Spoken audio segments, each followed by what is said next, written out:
What you see here are broken roads.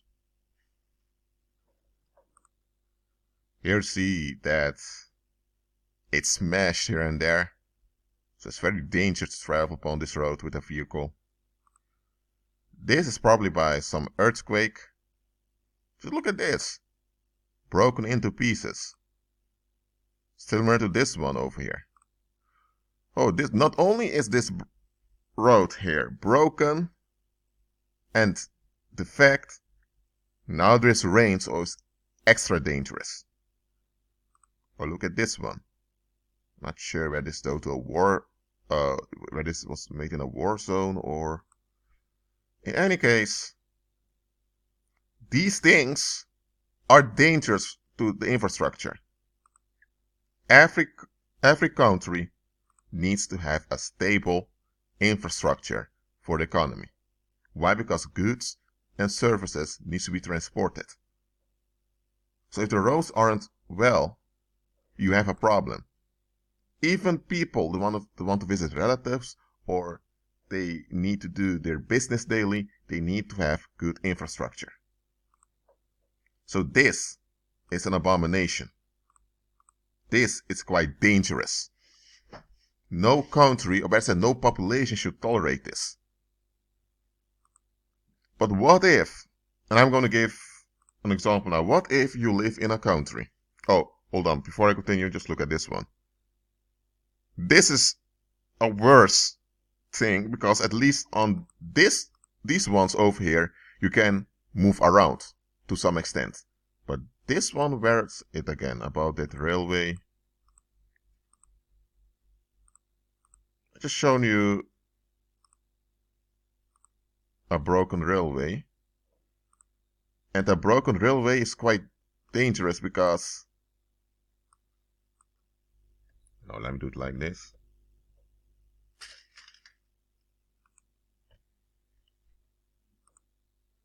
Things like this? Oh dear.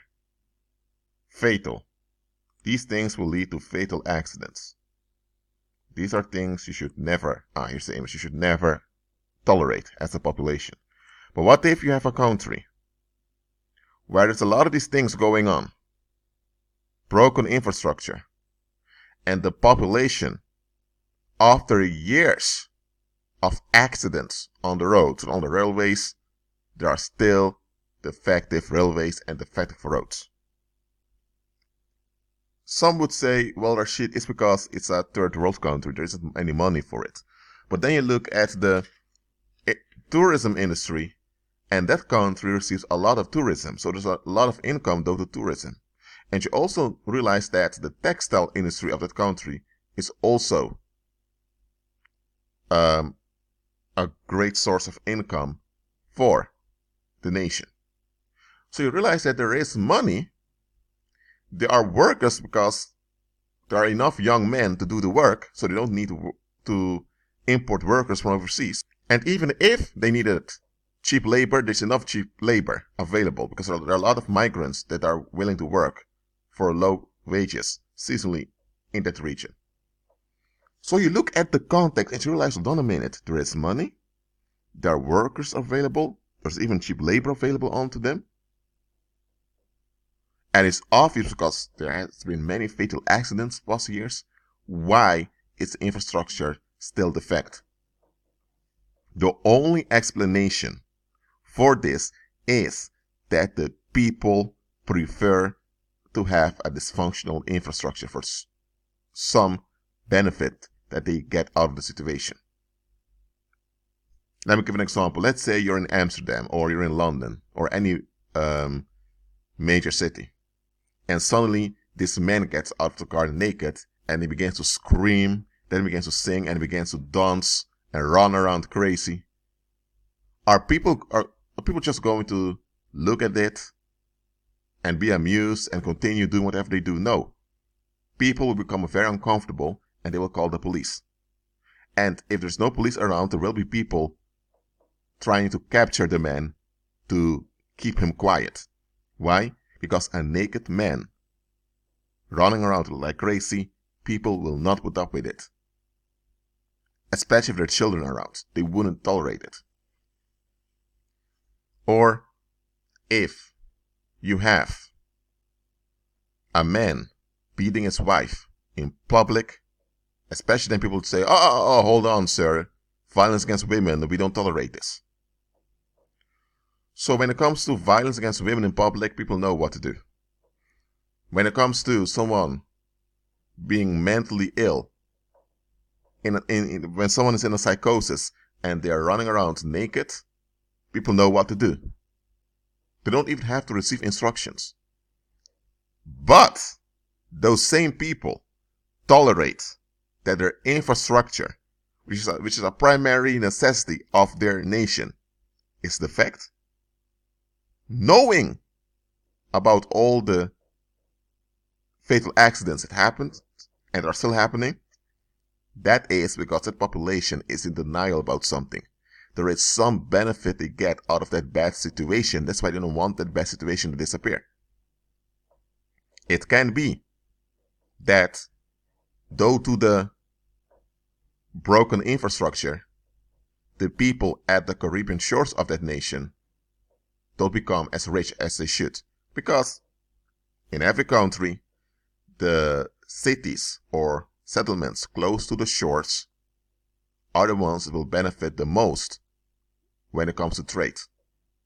Because commercial activity tends to be centered around the shores. That's why most capitals are near a river or at the coast. Now, there are some countries where the capital is in the mountains, for example in Latin America, because that has to do with the Spanish Empire. But apart from that, even if a capital is located in the mountains, the commercial centers are at the shores. So if you have a country that for the most part it exists out of mountainous landscape with rainforest, and you have a small basin at the shores where most commercial activity takes place, the moment the infrastructure of that nation functions properly, which places will benefit the most? The places near the shores. What about all the other places? They'll be impoverished. Why? Because most people will leave the mountainous and rural areas to go towards the shores. And when that happens, the settlements or cities at the shores will be overcrowded. And with those shores being overcrowded, you'll have criminality. You'll have violence that increase. And when that happens, who are the ones left behind to do the work on the farms in the rural areas? So now you will have an agricultural crisis. Because everyone wants to be in the commercial center, because that's where the wealth is. So subconsciously, the people of that nation realize that, yes, their infrastructure is bad, it's defect, their infrastructure is dangerous, it takes human lives yearly, but that situation is preferred above having a functioning infrastructure with the side effect that there will be an increase in crime and increase in overcrowded cities. So in this case, there is a bad situation that has casualties. In this case, tragic, fatal accidents. But the alternative to this situation is not desired by the nation. Because once the infrastructure works well, everyone wants to benefit, and now they have to deal with the conflicts that will come up, because everyone wants to benefit. So now that you have this damaged infrastructure, you have impoverishment here and there, and everyone knows it's because you have bad infrastructure. And now people are at ease with the situation, not with the deaths, not with the casualties, but they're at ease with the bad infrastructure, because at least now there's more ease in that nation. There are less economic conflicts. There are some, but economic conflicts center mostly in the industrial areas between the companies. Now, I'm not going to say which country I'm talking about, because I don't want to pick on any nation here. But those that understand the description I just gave, they know which country I'm talking about here. Now, there are more countries like that, where there are defective things going on that the population doesn't want to address. Because the moment you address the defect, you also have to address why there is no solution after all that time. And then people need to explain why they don't want it to be solved. So, what I'm teaching you in this video is that often people, I'm not just talking about collectives like nations or the population of a city or families, this also happens to individuals. Often people will cling onto defects and dysfunctions just to avoid inevitable conflict that would come, though to a solution. Because let me give another example. Let's say let's say that someone got into a psychosis. Now, they didn't do it on purpose. Psychosis happened to them. They were in a psychosis and they stabbed several people. So now 4 people died due to random stabbings. The relatives of those people are of course upset because now they need to bury their loved ones. Now the solicitor or lawyer of those loved ones want answers. The lawyer found out very quickly that the individual that went into a psychosis, that acted out by stabbing, that individual was known to have mental issues for a long time. And then the lawyer looks into the individual's history, or in this case the perpetrator, and he finds out that this individual came from a very violent household. But the father of this man who committed those crimes, he was a beloved member of the community. And then the lawyer is thinking, what? So you have a man who gets drunk often, who even uses drugs, and he beats the crap out of his wife and children, and even other relatives, if other relatives are around, yet he's a beloved member of the community? How can such an individual be a beloved member?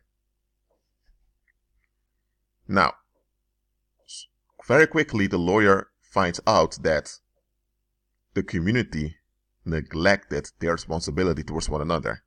So instead of dealing with that deranged man who was a threat and a danger to the community, they appeased him by allowing him or giving him excuses to violate his wife and children. One of those children grew up, he went to college, he got a job, but the psychological damage began to work out. And that's how he got into psychosis, and in a state of fright, he stabbed people. He couldn't think clear anymore. He got into psychosis that wasn't caused by him, it was caused by his dangerous childhood. And that dangerous childhood was enabled and made possible by the neglect of the community. So the judge made plain that they won't give this individual a prison sentence because he couldn't help it. He was into a psychosis. Nevertheless, they put him in a mental asylum for him to get the help he needs. And now the judge wants the parents to go to jail, and the judge also wants key members of that community that neglected their responsibility to also either pay a fine or to go to jail. But now we have people that resist this because they say it goes too far. But then the judge says, hold on a minute, this man is not a murderer, he's not a psychopath, he's not a perpetrator, he is a victim that escalated. And that escalation led to more victims. So now you have families that are in pain, that are harmed. How did this individual end up having this psychosis? Because of neglect had in his past. Neglect he had no control over, neglect he couldn't prevent. And because the mental damage didn't occur immediately, he wasn't aware of what was going on. The people around him who knew what happened should have taken action. They should have been responsible to their community. but because they neglected their responsibility, this happened. So those people need to be held accountable. And that's true. The judge is correct. However, the people that were neglectful in the past, they didn't want to acknowledge that they were responsible also for what happened to the men that had a psychosis. They didn't want to admit that they enabled danger and that the danger now escalated years later. Why? Because they were all married now, they had grandchildren, so they had all these interests they want to protect. Because the moment any of them admits that this is the case, they now have to face the relatives of the people that were stabbed by their victim. Because the one they victimized by being neglectful now escalate, now you have more victims. So if they admit that indeed they were neglectful and that they refuse to repent, they will be exposed themselves, and that will be very uncomfortable. So now, nobody wants to talk about the background of the one that got psychosis. In the media, they only say, oh, this individual had a psychosis, he wasn't in his right mind, and they leave it at that. Because what do you think is going to happen if one of those relatives of one of the individuals that were stabbed to death finds out that the reason they lost a loved one, whether it's a brother, sister, or spouse, or whatever, the reason they lost a loved one was because other people in the past were so narcissistic and selfish they didn't want to take their natural obligation seriously. That can lead to more violence. It can lead to retaliation, to revenge.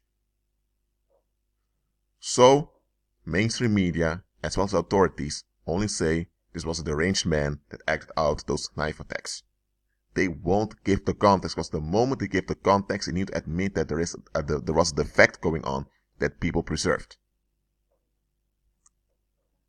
Now, in both examples of that country with its infrastructure, as well as this example of an individual that went into a psychosis, or the psychosis happened to him and it escalated, in both cases, there is a defect that people are holding on to.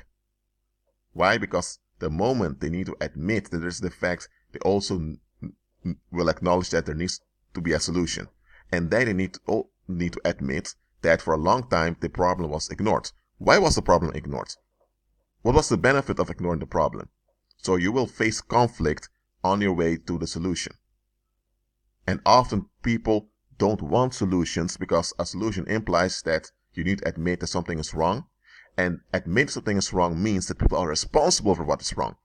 And once you point out that someone is responsible for what's wrong, the people who are responsible then can lash out against you, or they can turn on you.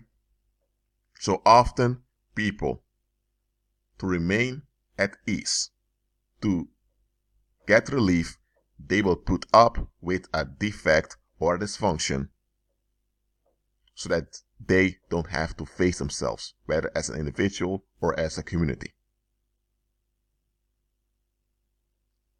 That's why, understand this, believer. It's not actions that speak louder than words. You should pay attention to actions, absolutely. And you should pay attention to what someone says. But above both actions and words, look at patterns. The moment you notice a pattern, you can see clearly what's going on. Even if the ones stuck in the pattern don't realize it, you realize it. Look at the pattern. There's one thing you need to know about worldly people. All worldly people, because this is what makes them worldly. All worldly people have something, whether it's a relationship or a job or an activity or a cult, they have something they're holding on to. It can also be something mental, like an ideology or an opinion. They have something they're loyal to that will backfire on them in the future. Or let me say it differently. All worldly people, what makes them worldly is because each one of them is dedicated to something that will not benefit them in the long run. And deep down inside, they know this, but they are denying it. And because they are in denial, they put up with the dysfunction and defects that come from this denial. Because they prefer those dysfunctions and defects above facing the fact that they have a defective thinking, that they are clinging on to something that will not benefit them in the long run, nor those around them. Collectively, this happens. This is why cults work. This is why nationalism works. In nationalism, you're taught to hate people who never did you anything wrong because they're not in line with the expectations of your society. In nationalism, you're taught to take credit for things you didn't do and things that may not be things you should be proud of to begin with. Nationalism works because in nationalism you deny the defects and dysfunctions of your own community by projecting it all onto a foreign community. That's why nationalism and militarism works well. Individualism, people are so focused on themselves, gives them an excuse for not taking their natural obligations seriously. Let me say like this. Expressions like, well, that's your problem, or that's none of my business, or, well, it affects you, so you deal with it. All of those statements are all about people avoiding collective responsibility. Because remember, once you admit that there is a problem, you need to admit that the problem didn't appear out of nowhere. It is the unfolding of conflict. So then you need to admit there's a conflict. Then you also need to admit that if there's a conflict and the conflict unfolds in dysfunction and defects, that means that someone is responsible, whether as a perpetrator or as an enabler. That means people need to be addressed. And that's where the friction comes in, and that's what worldly people don't want to face. So don't be surprised.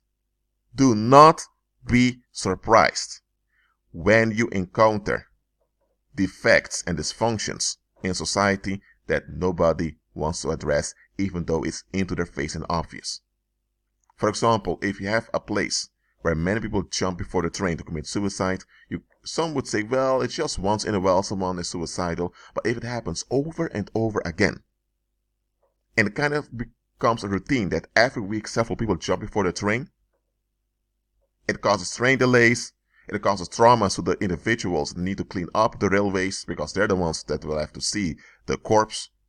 It will cause mental damage also to the drivers of those trains because they now have to live with the fact that they were the drivers when someone jumped before the train, even though it's not them that jumped before the train, they were there. So if you have a suicide problem in a nation and people don't want to face it, it's because once you admit there's a suicide problem and it's widespread, and you also need to admit that people in that nation or within that country don't treat each other well. And if they don't treat each other well, then that means that them as a collective are responsible for the suicides that happen. Even though it's an individual that jumped before the train or off a building, what led an individual to become so self-destructive?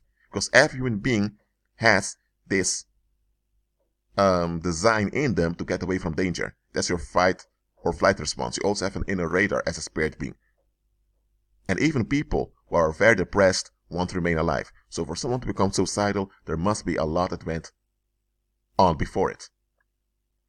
So why does it happen so often? If people admit there's a suicide problem, they need to admit their own responsibility as a community. So then people need to be addressed. And nobody wants to go there that people are being addressed. That's the world we live in. That's why you have politics. In politics, the facts and dysfunctions are blamed on the politicians so that the commoners don't have to face this inner conflict, both individually as well as collectively. That's what politics are for. Politics is all about diverting attention away from the roots of the defects and dysfunctions that haunt a population. However, when people benefit from the dysfunction and the defects, and it becomes worse, it becomes evil. It's institutionalized now. And once it has become evil, it will often lead to genocide and other explosive situations. So, do not be surprised when you encounter collective denial. It's how the world operates. So examine people, whether it's just individuals or groups, by looking at their patterns. Don't just look at what they say or what they do. Look at the patterns. Patterns don't lie. Above all, keep agreeing with Christ and be at peace.